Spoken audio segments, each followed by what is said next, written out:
everyone doing? All right. Well, good. On behalf of the Alamo Colleges District, it's really my pleasure to extend a warm welcome to tonight's event. I think we're in for an engaging conversation. And, you know, this is Hispanic Heritage Month, right? So we have celebrations, especially during the month of September and October. We want to be able to honor critical voices in our community, things that we should do each and every day, specifically in San Antonio and who we are and who we represent. And we're particularly want to underscore the partnership that we have with the San Antonio Book Festival. Because this allows us to bring authors that are part of a national discourse like we are tonight, to be able to not only engage in community dialogue, but also to bring them to our college campuses. And those of you, how many students do you think we have in all 5 of the colleges? Just, I don't have a prize, maybe a book. But if we could just have 1 or 2 folks, how many students do you think we have? 20, 40? Did you read my notes? Yeah, so, yeah, he does get a book, yes. So we actually have, we have 77,000 students that are at all 5 of our colleges and our centers. And 5 years ago, we had 60,000 students, which shows that there is an aspirational community that is seeking to provide hope and opportunity to themselves and to their family members. Of those 77,000 students, 70 were reflective of our community. 78% are students of color, Hispanic, Latino, African American, and Asian. The majority of our students are Latinas throughout our region. And so we're particularly proud not only to be here tonight, but we're proud to be a sponsor of the Get Lit series with the San Antonio Book Festival. And it's an example of how at the Alamo Colleges District, we seek to extend learning beyond the classroom onto the college campuses and most importantly into our community.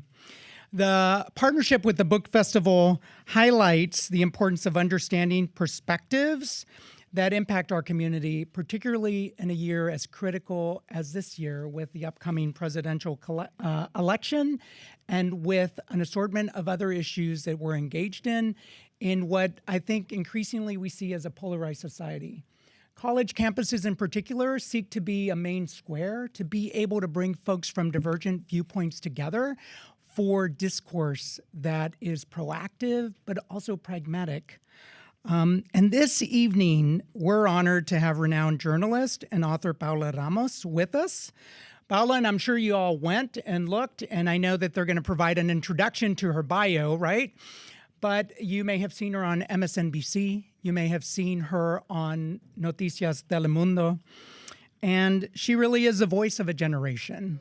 I was fortunate in the past week and to listen to some of her audio interviews in which she sounded, I think, like many of us would say, folks in our everyday conversation or in our family at the table or at a barbecue, code switching from English to Spanish, being able to talk about things that are important to us within our community.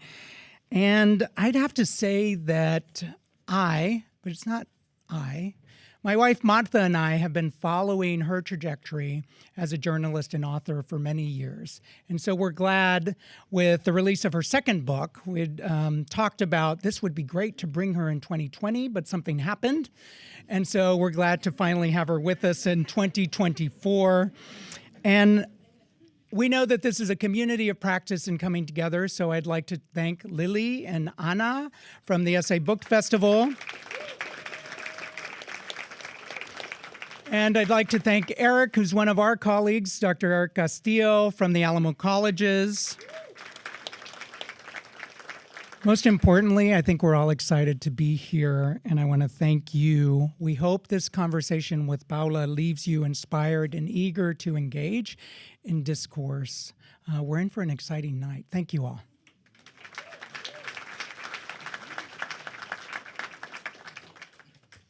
Good evening. Buenas noches. I'm Lily Gonzalez. I'm the executive director of the San Antonio Book Festival, and I'm very honored to welcome all of you tonight. The Get Lit Author Series is a program of the San Antonio Book Festival, and it's produced in partnership with Alamo College's district and Texas Public Radio, and our bookseller is Nowhere Bookshop outside. And the whole point, as Dr. Flores said, is to bring you thought-provoking conversations with highly esteemed authors, which we can definitely expect tonight.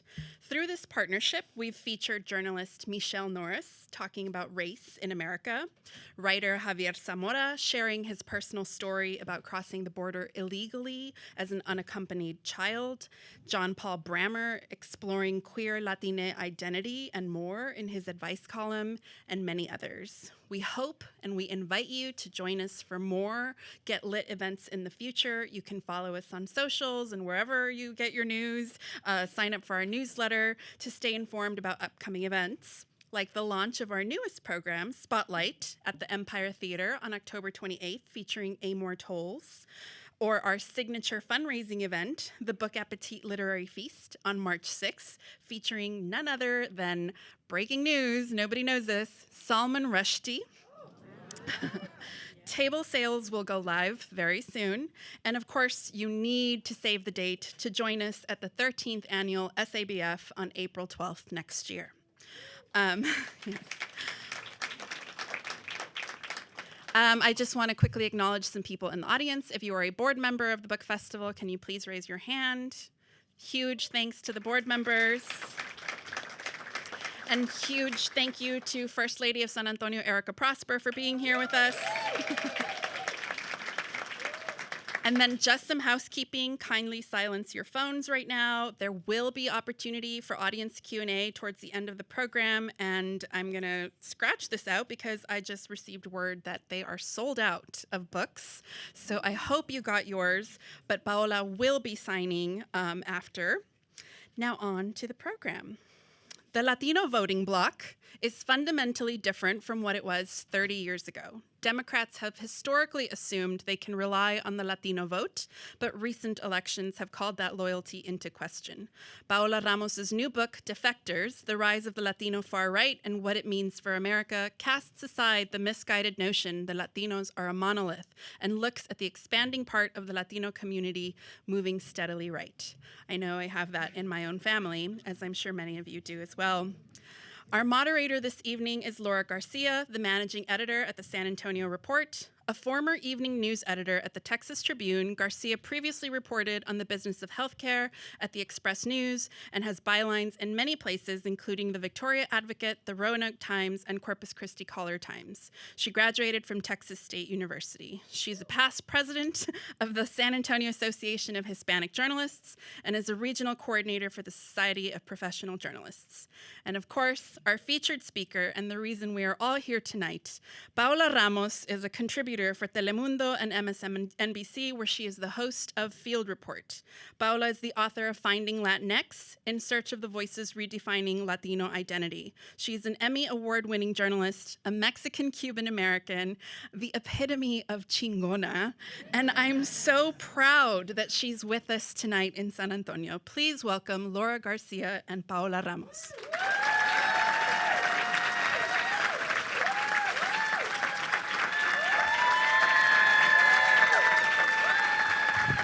I know that's all I can say. Wow.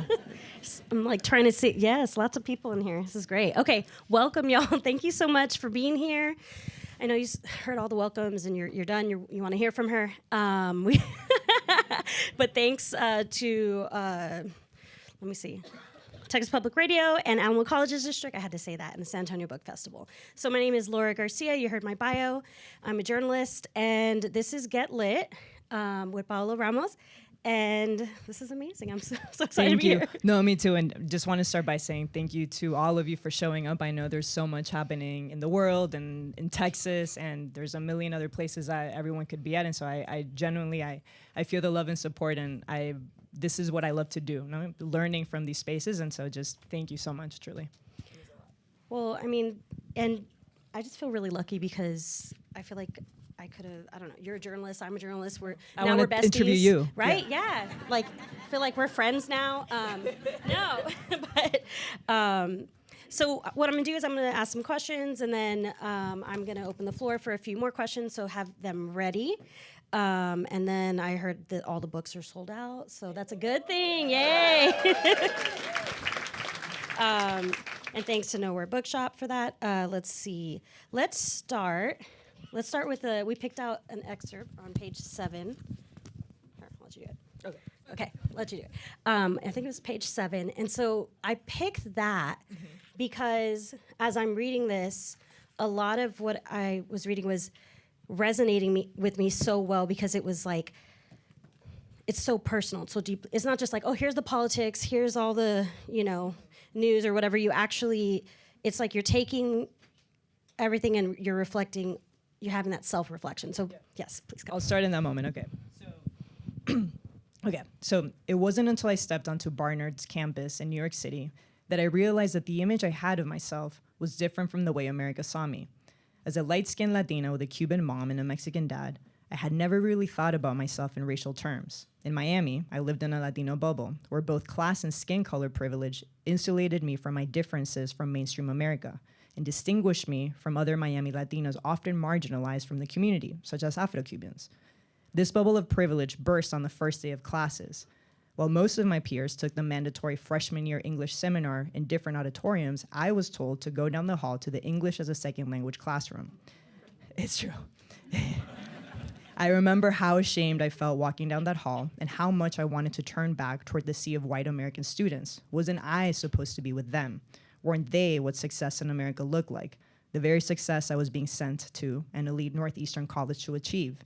Yet the moment I opened the door of the small classroom where ESL classes were being held and sat at a table full of first and second generation Mexican, Dominican, Salvadorian, Black and brown students, I felt more at home than I ever had.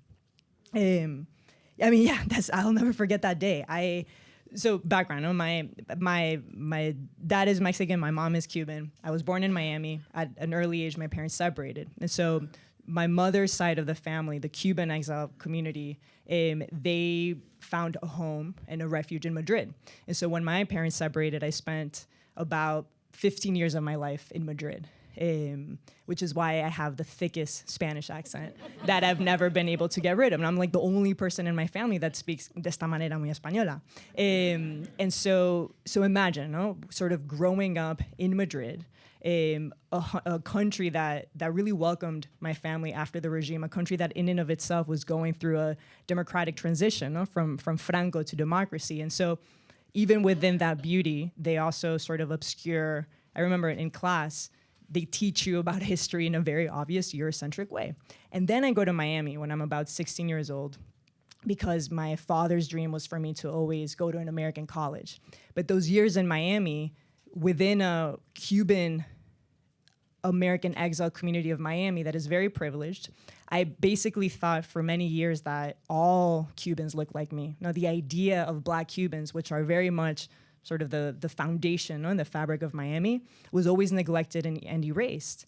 And then I go to Barnard College thinking sort of what I had always been told, that I was supposed to be in sort of the class with the white students, only to get there on my first day and have them tell me that my English, that I couldn't be part of that. And so I think all this to say that initial walk of shame, which is very true. I talk a lot about what I learned in this book, which was so much about myself and my own privileges and a lot of things that I've had to unlearn through the years, to walk into finally a classroom that felt like home, it felt like a relief, and finding sort of commonalities with people that we shared nothing and many things at the same time. And then there's ways to explain it on. I talk a lot about this idea of fantasy heritage, which is like the idea of how we've been sort of trained and taught to kind of erase that origin story, to really see so much of our identities and stories through a very Eurocentric lens. And then how do you get rid of that? So that was sort of the beginning of me sort of doing this dance of where does one belong?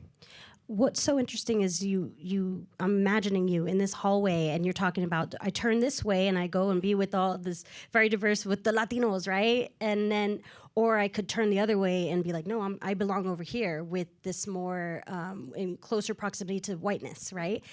And it's so interesting because you talk about these very extreme examples in your book, these people that they look like me, they have, they're first generation, they're immigrant, right? Like they, immigrant parents, they are Mexican, they have Mexican names, and instead of Antonio, they're going by Anthony, and they're, border vigilantes reporting migrants. It was so interesting to me how it's just like, well, that's how, you're making that decision. Well, I think because as in the United States, obviously we see race as binaries, no? But I think so much of the story of who we are, so much of this idea of the racial baggage that we're carrying from our home countries to the United States, I think that's the part that, at least for me, was always harder to talk about. And I feel like in this country, we typically tiptoe around the idea of race, and colorism and racism within us. Mm-hmm. So even taking us back to like the 15th century and where this comes from, the things that were never taught in class when I was in Madrid, the way that the Spaniards really institutionalized this caste system. Mm-hmm. Where within that caste system, indígenas, mm-hmm.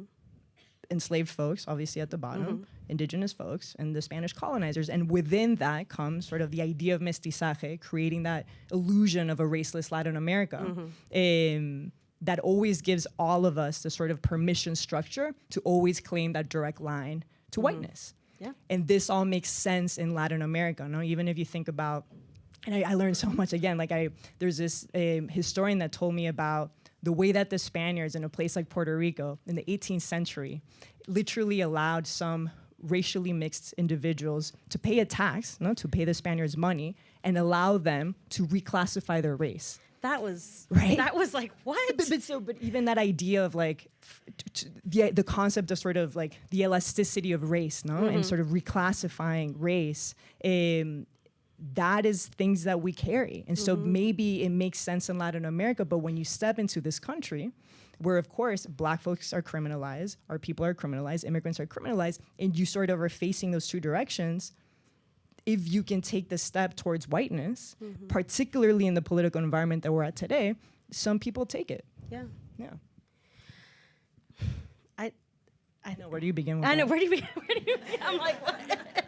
No, but it's, there's so many parts of this book, y'all, that is just, it's so fascinating. I learned so much. And I was just, what I was thinking when I was reading is, so we're journalists, and you did a lot of these folks, it sounds like you did initial interviews with them working for other outlets, for MSNBC, for Vice News, right? And at what point were you thinking, this is a book?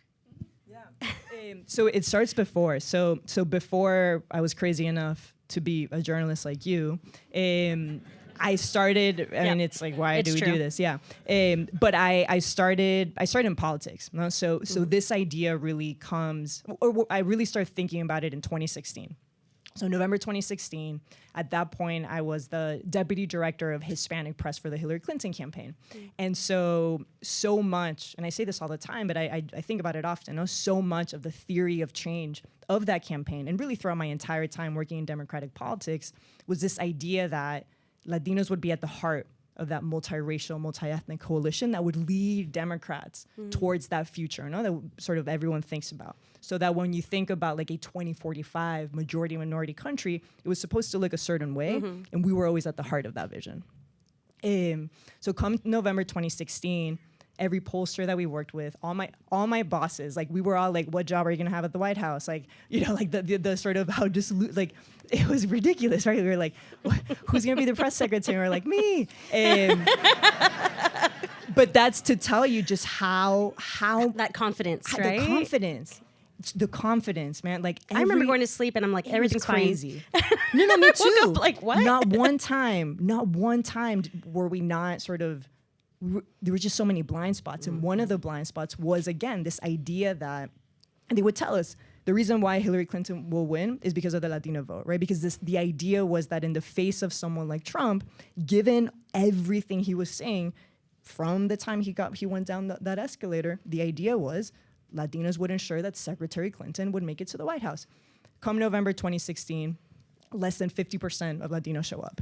And so then in that moment, I'm like, all right, like what is this about? There's many ways to dissect that, no? And then come, obviously, November 2020. And after 4 years of Trumpism, and after family separation, and after everything we all sort of see in our eyes, you see a Trump that does between 8 to 10 points better, and that's debatable with Latinos.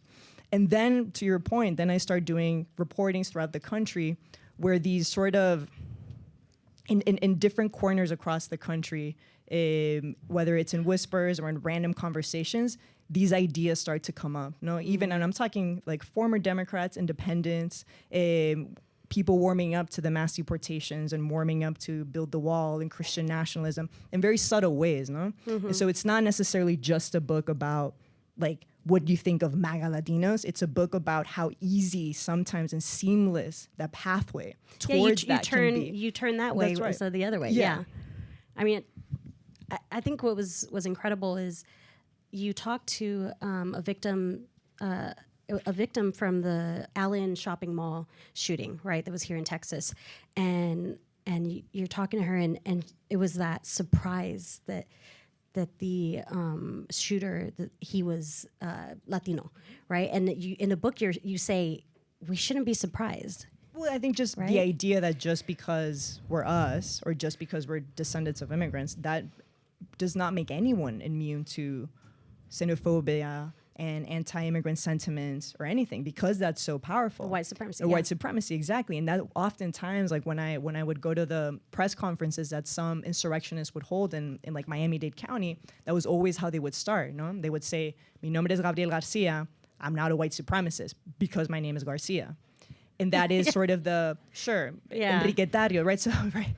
So I think there's this idea, that our last names and our history is sort of shield us from that world, and to know our history, to know us, and then to understand the way that this country sort of molds you, particularly in an environment full of mis and disinformation. Like we're not immune to those feelings either. And the first person that comes to mind is Enriquetario, right? The sort of former leader of the Proud Boys, and how he really takes that power and runs with it, and it sort of radicalizes you. But what's fascinating about someone like Enriquetario, who now of course is in jail, is that right, yeah. But what's interesting about someone like him is that somewhere, and it happens, I think, with most of the people that I talk to in the book, somewhere along the journey, you realize how tenuous white power really is. No, when you really think about, did I really belong?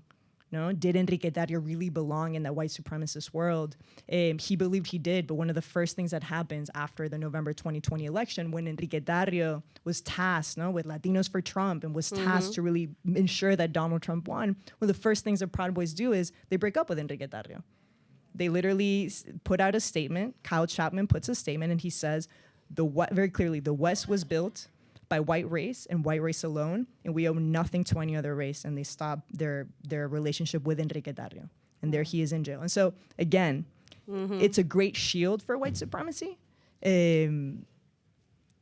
but the hard work is for us to understand, when you're in those spaces, what does belonging really mean? Yeah. Wow. I think, and I'm sure that other people that were reading the book that are from South Texas like me, I'm reading this, and you're thinking about your own identity and thinking about how my parents purposely did not teach me how to speak Spanish. Right. And I always, I'm like, yeah, like the Castros, like Selena. Right. Right. I'm like, come on, y'all. But you're trying to explain to people that like you're Latino, but you're not, you may not sort of fit into that box. Right. That people think what Latinos should look like, right? Yeah, and that's a real, and I'm so excited to have the Q&A after, because I think we're all going through similar things in different ways, and it manifests differently. Like in Miami, like my grandmother doesn't know a word of English to this day. And she was told that if you want to survive in the Miami Cuban community, just keep speaking Spanish. And so again, it's so, of course, I think it varies so much. But the evolution of who we are now, the way that our community has changed in the last 30, 40 years is real. No, the no sabo kids, like it's a real thing. Like where most of us are under the age of 50, most of us are now U.S. born. Most of us consume content in English, not even in Spanglish anymore, in English. And so the question is, when you think of that evolution and you have these conversations, there is a segment of us that no longer sort of identifies with the solidarity, and that's why it's called defection, because defecting from whom? Who are we supposed to be loyal to? I have my own opinions of sort of why it's hard for me, and I think for many of us, to distance ourselves from that immigrant root. But there's a lot of folks that just don't see themselves within that light anymore. And it's not a judgment, it's just sort of us as a community facing what's happening. I think what's really interesting is I learned so much in this book, but the history of the colonizers and how they first came to the country in different parts of the country. You talk about New Mexico, and you talk about how folks can identify with the colonizers over the indigenous groups and such, and how all that history just kind of gets whitewashed, and how some families it better serve them to lean toward being white, and it gets lost. Yeah, and that's kind of like this idea of fantasy heritage, and the dumbest example, but even when I do some interviews in Spanish, for Telemundo, and my Spanish accent comes up, so many times there's been some people that say, wow, like, ese es el acento. Like, no como mi acento mexicano, como tú hablas, eso sí. Or, there's always this, not always, but oftentimes there's been this idea of like romanticizing that Spanish side. And that can also manifest in New Mexico, no? So I did a story there which was essentially the Latino community divided around whether or not the statue of Juan de Oñate was going to be preserved or not. No, and there was a sector of Latinos that really wanted to honor their roots. But y'all have to read this. Like, I grew up in Texas, so I had never heard of this figure before. He was quote unquote like the founder of New Mexico, and so there's for some people that for them was traumatic. No, that was a reflection of the way that indigenous people had been murdered in the hands of the Spaniards, and they wanted the statue out.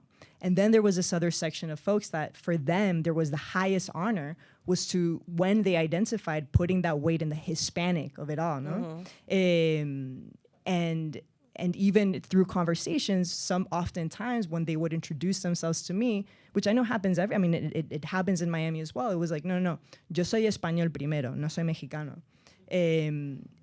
And then the most extreme version of that sort of fantasy heritage, going back to the Enriquetarios of the world, when a lot of sort of Latino MAGA extremists want to enter intentionally that sort of white nationalist world, online, typically, that's how they would introduce themselves, no? I am the descendant of Spanish colonizers, and that's the entry point into that world, no? That direct line, always, yeah. Wow. Yeah. Wow. Okay.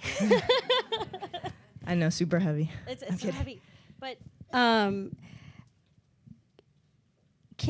we talk a little bit about? Because this is so important. It's so close to Election Day and the insurrection, and we just saw the debate, the vice president debate, and it was like, we're not talking about that. I don't know. Like, it's like this sort of. You know what was interesting about the debate? So I was thinking about, obviously, immigration was going to come up. And then I looked at the debate that Mike Pence and the vice president had 4 years ago. You know how many times immigration came up in that debate? 0. Not one time. The word immigrant, 0. Immigration, 0. Border, 1 time. And so, again, we're like the evolution, of the way that the fear-mongering has really been injected in people's psyche, and just it was just crazy for me to see the way that we were now framing the debate and around immigration in a very specific way, to think that we went from 0 to really the center of this election. Yeah. Can we talk about January 6th and what you write about in the book? Because you talked to people that were there and that were a part of that.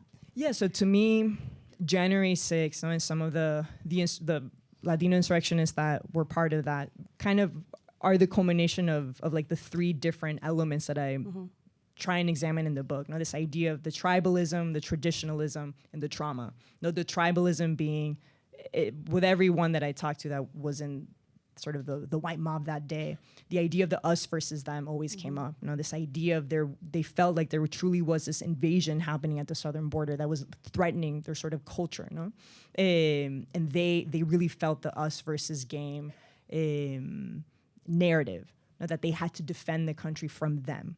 Then the traditionalism aspect was also there, this idea of the discomfort I think that a lot of them being men, felt in the face of a changing country with changing gender dynamics and sexual dynamics and changing a changing America. And that discomfort was also part of what led them. And one of the things that Enrique would always tell me is, this fixation with women behaving in a certain way and with men sort of preserving their roles. And I think in Trump, they see an America that can go back to that, and that yearning and nostalgia is part of what drove them too.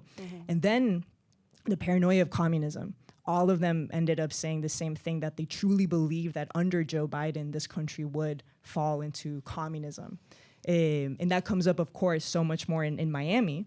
But that paranoia of this country will turn into this communist regime, that was like the breaking point for them.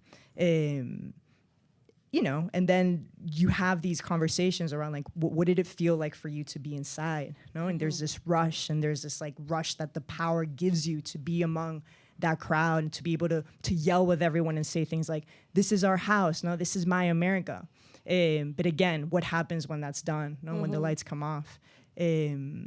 What does that power look like? And most of these people are very lonely. They have this history of not really fitting in their communities, not really understanding where they belonged, and then finding something very, very tangible. Not just in a community of the Proud Boys or the Moms for Liberty, but in that power. The loneliness, it makes me think of, you write about Anthony, who's like a border vigilante, right? He's a journalist. He has his own news outlet, right? And he basically is stalking and looking for migrants at the border. And he's in his car for what, like 9 hours a day? To this day, he spends hours. I mean, if you don't do it, but if you look at his Telegram and his Rumble, every single day, Anthony, and I'm sure some people have heard of him, Anthony Agüero, from El Paso, and he just spends every single day sort of patrolling the border, going up and down the border, and then doing these live streams. And the content is always the same. It's particularly this fixation with migrant men, with asylum seekers, and really casting them as these dangers. And very, very often now, his language from the last time I saw him until now, like the sort of the essence of the Great Replacement is there, completely. But Anthony is alone. Like Anthony spends all his time alone in his car. Anthony's someone that has a criminal record.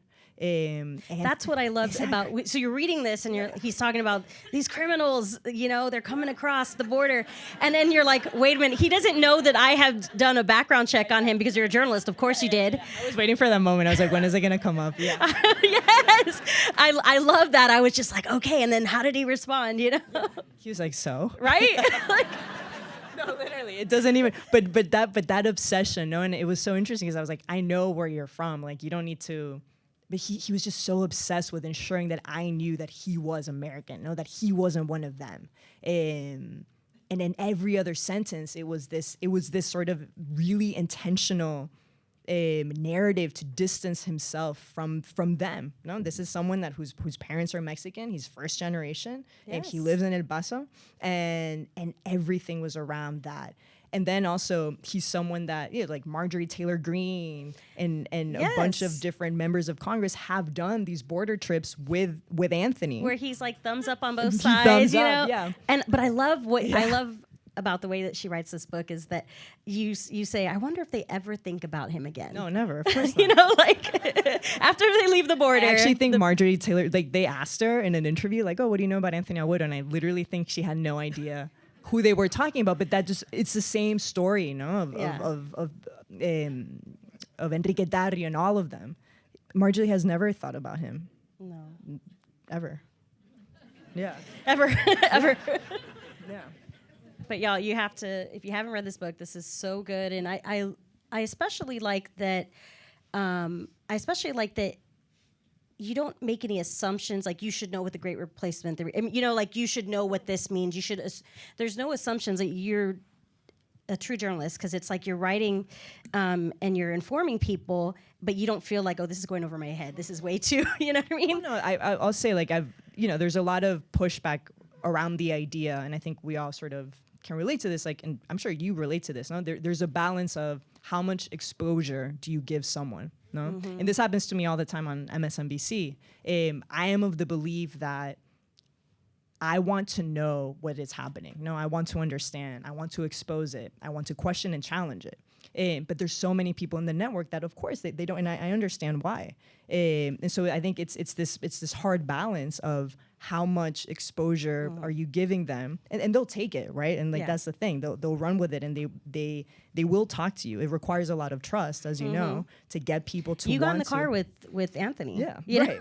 Like No, but I'm talking about like Anthony, a lot of pastors that of course think of me as this like radical left weirdo all day long. That comes up a lot.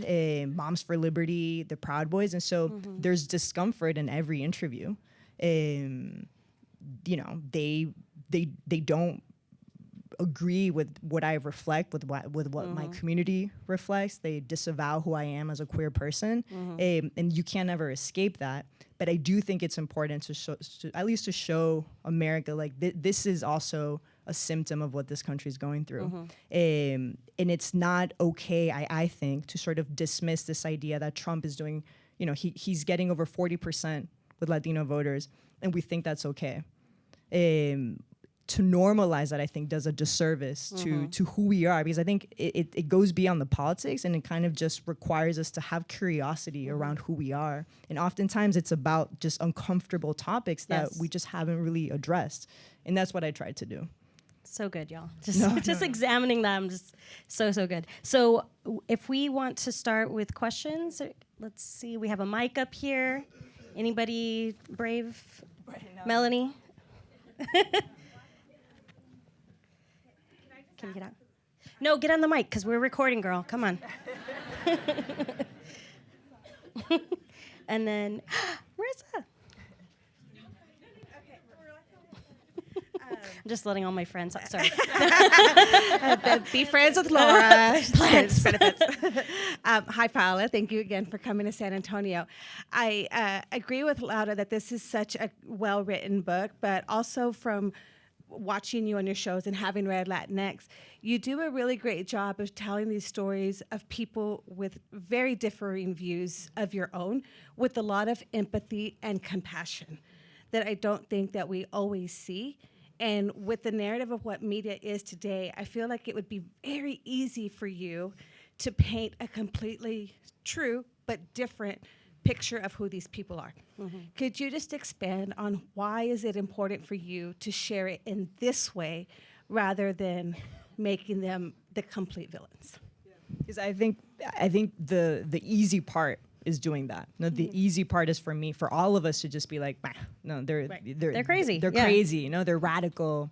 We hate them. Like that to me is like the lazy part. And again, I think everyone is entitled to navigating this how they want. So I'm not here to like, I think also it's very personal. No, we're also talking about family members and that's a whole Thanksgiving's coming. Like that's a whole other other discussion. So we can have a different conversation about that.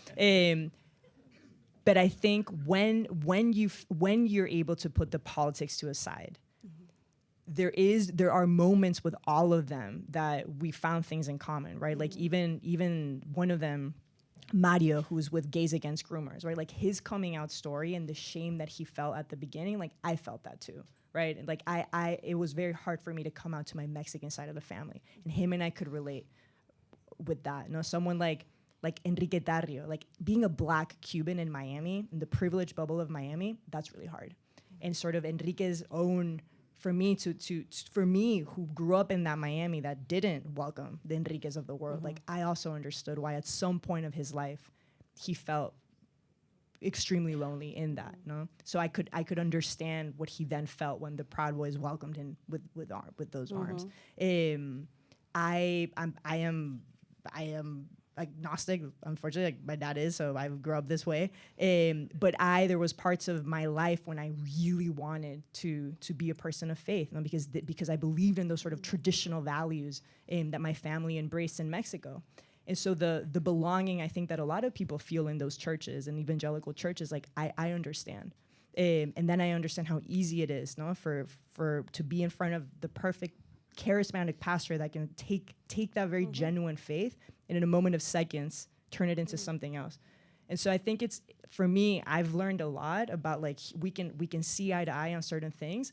And I think right now our job is to ground people in reality. Like that's it. No, it's sort of going back to the basics. And I can do that when when someone's able to humanize me a little bit more and not just see me as this radical lefty from MSNBC, you know? Yeah, which is true. Thank you for that question. Which is true. No, it's not true. I mean,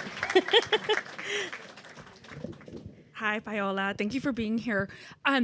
So throughout your reporting, did you see any commonalities among Latinos in terms of generation? Like we're among like the different generations, was one generation more inclined to have radical sentiments as opposed to another generation? So first generation Mexican American versus third generation Mexican American. I'm just curious, if there's just any, I guess, similarities or differences among generations. Yeah, I mean, I think, and you report this all the time, so please feel free to help me out. No. So I think, generations-wise, I think it's true across the board. No, the younger generations, and I think oftentimes we mischaracterize what's happening. And I think there's this idea that younger Latinos are leaving the Democratic Party. I actually think it's that they're challenging the Democratic Party more. They're asking for more. And that's a good thing. So I think that's sort of a pattern that's happening. I don't think that they're leaving. they're engaging with that discourse a lot exactly. more than, and at the same time, I also see across the board sort of these patterns that manifest differently regionally, but it's kind of the same through line. No? So us talking about the fantasy heritage, of course, in the Rio Grande Valley, the us versus them rhetoric will be vis-a-vis the border, and asylum seekers. In the Bronx, a couple blocks from where I live, it is the sort of tension between like Afro-Latinos and Latinos there and Black people. And the tension, the otherizing, it's the same through line, but it's built around different identities. The sort of the traditionalism, which I talk a lot about in the book, homophobia and transphobia, that's evident absolutely everywhere. The way that these conspiracy theories are feeding off each other. In Miami, maybe it looks like they're indoctrinating your children through communism, but in Colorado, it's the same transphobia, but just wrapped in a different language. But I'm curious to see if I'm sure here in Texas, like it feels different here. No? I mean, yeah, and I think what's interesting is when you're talking about the different generations, is I'm thinking about when I grew up and what I had access to, the kind of media I had access to, the newspaper and what came out on TV, and the kids now have at their fingertips TikTok and all these different social media platforms and Google, like that they can learn so much more about different things like, their indigenous roots, their like the history. Right. And so I think it's fascinating to sort of see folks that maybe they would have identified as, Mexican or Hispanic only. And now that they're like, well, I'm indigenous, too. I did my ancestry. And, that's part of the beauty of youth now, that you get to lean into. We get to lean into sort of these rights and freedoms and identities, I think, with a lot more freedom than our parents did. Some of us can have the freedom to do that. Yeah. So I just finished your book today and I loved it, but it made me think of my own family history as a Tejano here and how we have this pendulum that swings. You talk about the binary aspect of usually the white-black dichotomy and stuff. And it made me look up the stats because you talked about getting over 30% for Republicans today, right, for Trump. And I looked at when they have over 30%, when they have under, and under is under Obama both times and Bill Clinton both times. And so it feels like this is like the third pendulum that swings. And it made me think back to early 2000s. I was living in Michigan as only one of two Hispanics in the small school. And in the wake of 9/11, it was like no, we're not that brown. We're not Arabic brown. And then in the 80s, that's when my family moved conservative. And so this feels like the third wave, kind of. And so I wanted to ask on the context of how does that fit the bigger picture, and how much of it is just the attraction to a Trump versus also the repulsion of being disappointed? So I think about that all the time. I feel like in this election we'll have a better sense. No, I think we'll have a better sense whether those like 8 to 10 points that Trump did, like, is that an anomaly or is there like a deeper thing that's happening? I still do think that it is very telling. First of all, you're right. Like, Republicans have typically gotten at least 30% of the vote. Like, that's part of what it means to not be like a monolith. No, it happens. But I do think Trumpism is different, and I personally think, and I think it's up for debate, I think that it goes beyond the Trump effect. No, I think once you sort of let out those feelings that Trumpism allows you to, no, once you really conform to the idea of mass deportations and to the language that he does, like, I question, like, how do you come back from that? No, how do you sort of come back from that? And I do think, like, even the latest Telemundo NBC poll, they show, for instance, when you ask all of us, like, who's a better leader? Overwhelmingly, Latinos will say, from both parties, they'll say Kamala Harris is a better leader. She has the skill sets. And then those margins, for the first time in years, have started to really shrink when you ask today Latinos and which party best represents your values. And now it's still the Democrats, but those margins are really shrinking. And so I believe that Trumpism has allowed people to feel very comfortable with things that maybe for many years you sort of had to hide, because you wanted to honor your family's legacy of voting a certain way, or because it's just kind of an anomaly, to come out as a Trump supporter. But I think now we're sort of in the midst of understanding whether or not that's an anomaly. I think it's deeper. I think it goes beyond the Trump effect. And there's so many layers. It reminds me of, I think you were talking to a DACA student who was saying that they were in this limbo for 10 years or however long. And they were looking at the folks who were coming across the border and getting asylum, like, why do they get to be, why not me? Exactly. And so that's why that they would be comes up a against it, lot. which is like... Right, and then there's the added layer of the real, again, at a national level, because I think here the party is doing things very differently here, but I think at a national level, there's so much, particularly in a place like Arizona and Nevada, so much disillusionment with the Democratic Party, with that idea of these broken promises, and that comes up a lot, with dreamers and their parents that have been waiting for 20 plus years for that, and then part of the mis and disinformation creates that idea that the newcomers, and that tension definitely comes up all the time. Yeah. Hi, thank you for coming to San Antonio. My name is Michael Menchaca. I'm actually the artist that designed the tiles outside this building. But I just wanted to thank you for introducing new vocabulary to all of us and for repeating fantasy heritage over and over, because I think that one needs to sink in within the local community and the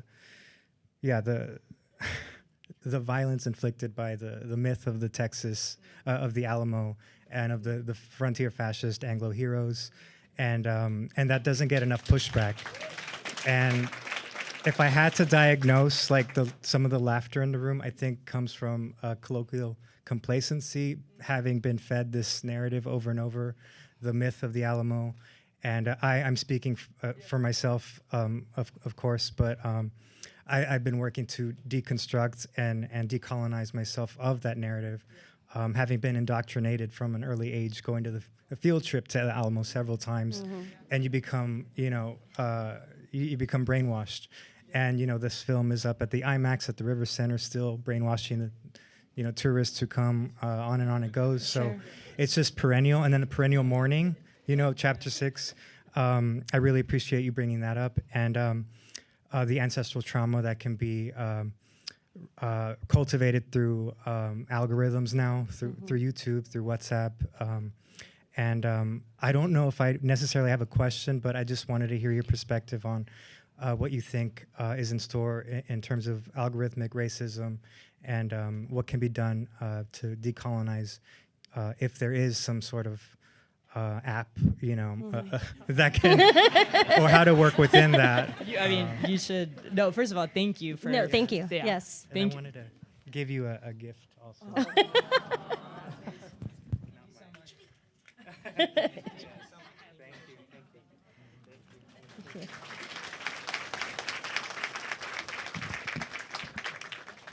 I mean, I think you laid it out beautifully. So Yeah, no, such a good commentary, especially being here in San Antonio and what we're seeing. You're talking about the monuments and the history and the whitewashing and yeah.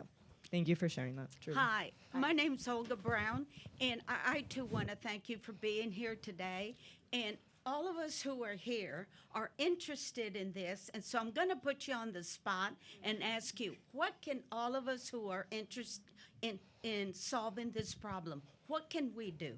Today, you tell us. Me as an individual, what can I do? Fix it. I need more money. Tell us what to do. Honestly, I don't think I am not. First of all, thank you for even believing I can answer that question. I can't answer that question. I think my job, and I will say our job, is to expose it. Is to have the curiosity to expose it and to sort of draw us all into having those conversations and talking about things that I believe I wish I would have sort of had this framing when I was working in politics, now outside of politics. And so the first step is to be open-minded and to even, honestly, I know it sounds cliche and absurd, but honestly, to have the care and intention to understand our history more. This is a very small part of the larger thing. And then I would say just to not shy away from those conversations. I think so oftentimes it's so easy, to dismiss, tiptoe around things, look at these films and movies and monuments and keep going. And so question and challenge it. Do you have something better to say? No. I mean, you solve it. No, no, that was perfect. When he was talking earlier about the Alamo, it was making me think about whose stories are being told, that's right? Yeah. And that's sort of like a through line in your book. I think is something I appreciate is that you bring us into the car with Anthony. You bring us into that salon shop in the Bronx of this. Black Latina who doesn't identify as such, but is scared of them, And I think part of it is also like whomever has the resources. I mean, we're in San Antonio, the city that's full of incredible artists and different voices. So if you have the resources and the platforms to expose different voices and artists like who we just met, let's do that. Let's normalize, I think, other voices so that these histories can be a lot more nuanced and. But I think exposure is the key for all of that. Oh, and also support journalism. But and I mean, we can't tell these stories, right? If you don't subscribe. But yes, yeah. I mean, that's how we're able to tell that is buy your book and subscribe to my paper. But okay. Thank you so much for being here in San Antonio. Born in Mexico. Oh, no, sorry. This is the last question. I'm so sorry. Okay. Immigrated to the U.S. when I was 4 years old. Went to public schools, community college, San Antonio College, as a matter of fact, before going on to UTSA. Been in education for the last 22 years. Proud to say that I'm here with my daughter, who's also an educator as well. And my question is really more, while you were doing your research, and this is something that we have talks all the time around the dinner table. When you were doing your research and the people that you interviewed and their actions and their frame of thought, were you able to decipher like what kind of education level they had, and was it more so, post-secondary, maybe some college and maybe some masters in there? Because I just want to know if we have 75,000 people going to ACC right now. 75,000, not including the UTSAs, the St. Mary's, the St. All the other schools that we have in here. And I just want to know, like, if there's anything that the education field can actually kind of do to change the trajectory that we're on. I mean, if I asked you that question, you would say yes, no? Of course, absolutely. Right. Yes. Yeah.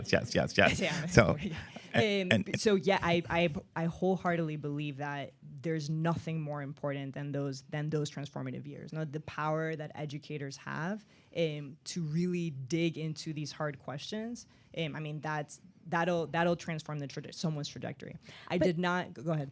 But Anthony, a college professor, is the one who questioned. He was supporting Beto O'Rourke in El Paso. That's right. And it was a college professor who was like, "Do you really support him? Why do you support him?" Right? But again, I mean, we're not here to judge anyone, right? No. Like, or maybe, but But it was like that But it was his. I know, right? But it was that question that made him look at. But why that's a am I good thing. supporting? But that is a good thing, It is right? The idea, you're right. Like Anthony Aguedo's college professor was the one that challenged him to really question his own sort of democratic legacy. We can agree or disagree with his politics, but the idea of you questioning is all right, you know? Then I think he's someone that was fed so many conspiracy theories. So once again, having the tools and the professors to really ground you into, particularly today, I can't even imagine what you and your daughter, what you all are really up against every single day in this era. Like I genuinely can't even imagine being a college student again. Like that is you're doing that is the work. But I've 100%, I couldn't agree more. I don't know everyone's sort of degrees that I interviewed. I don't. But it's the same through lines that I saw. No, it's the quest to belonging. It's the quest to find community. And it's the void of these conversations. No, it's the void of being in the right rooms around the same people that can guide you through that. So I thank you. No, thank you. Thank you for your question. Thank you, guys. Okay. All right. One more, I guess. I know we're out of time, so I won't have you answer, but I do want to put this in your mind. So people dismiss Texas as a battleground state because obviously we lean a lot red. But what I think we're seeing here in Texas that many people can agree is that we're a policy battleground state. We have a lot of policies that are being very carefully put out through counties, at the state level, in regions. And I think a lot of people are watching how the Latinos in Texas react to see whether or not those then breed a larger acceptance in other parts where the Latino emergence is coming. So again, for the sake of time and everyone wanting to get their book signed, et cetera, I don't need you to answer it, but I would love for you to take that perspective away and say, where have I seen policy battleground countries or regions or et cetera happen? And what can you later tell us through your journalistic friends or others, what can Texas start to do? What can the Latinos start to do to decipher in Texas specifically which to push back because they will have long-term repercussions? And what I love about what you said is there's such a thing as fantasy heritage, agreed, but there's also this idea that fantasy policy is somehow going to trickle down to you when it never will. So again, not going to ask you to answer it, but I would love for you to keep that in the back of your head as you think about the great work that you're doing. So again, thank you so much. Thank you so much, Erica. Appreciate it. So what a wonderful conversation. Thank you for joining us here in San Antonio. I just wanted to say thanks to San Antonio Book Festival, Alamo College's District, and Texas Public Radio. Did I say your line? I don't know. Okay. Okay. You didn't, but I just, I want a huge round of applause for Laura and Paola.